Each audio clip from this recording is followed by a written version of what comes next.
Hi Catherine. Praise Lord அக்கா. Praise Lord Ruby. அக்கா, ஒரு காரியத்துக்காக நாங்கள் ரொம்ப நேரம் ஜெபம் பண்ணுறோம்க்கா. அது நடக்கவே மாட்டேங்குதுக்கா. அக்கா, எனக்கு ரொம்ப கஷ்டமா இருக்குதுக்கா.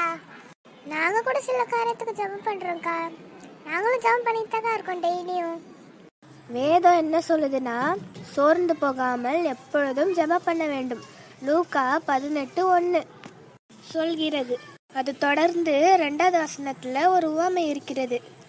அந்த காலத்துல ராஜா இல்லாத காரணத்தினால ஒவ்வொரு ஊருக்கும் ஒரு நியாயாதிபதியை வச்சிருப்பாங்க.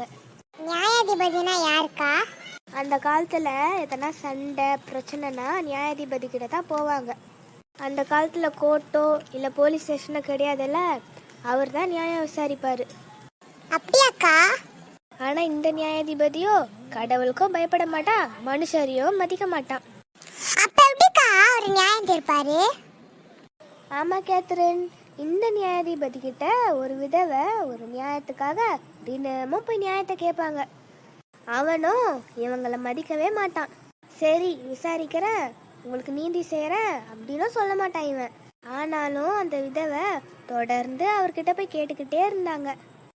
அப்படியாப்பட்ட மனுஷன் ஒரு நாள் அந்த விதவைக்காக நியாயம் விசாரித்தான். அது போல நம்மளும் சோர்ந்து போகாம எப்பவுமே ஜெபம் பண்ணிட்டே இருக்கணும். அப்பொழுது ஆண்டவர் இறங்கி நமக்கு பதில் தருவாரு. அக்கா, நானும் இனிமே தொடர்ந்து ஜெபம் பண்ணுங்கக்கா. வெரி குட்மா. நம்ம தொடர்ந்து ஜெபிக்கணும்.